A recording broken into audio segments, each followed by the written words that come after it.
আপনি ভাবছেন যে আপনি নিজে ইকুইটি বোঝেন না, ইকুইটি মিউচুয়াল ফান্ড বোঝেন না, সেই জন্য ইনভেস্ট করতে ভয় খাচ্ছেন, যদি টাকা কমে যায় তাহলে কি হবে।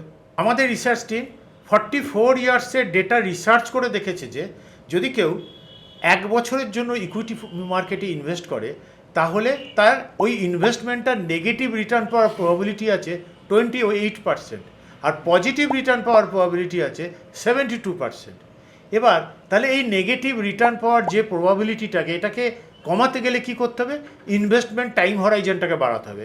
এবার আপনি 1 বছর থেকে ইনভেস্টমেন্ট টাইম হরাইজনটা ধরুন 3 বছর করলেন, তখন নেগেটিভ হওয়ার প্রবাবিলিটিটাও কমে গেল, সঙ্গে সঙ্গে কমে হয়ে গেল 11%।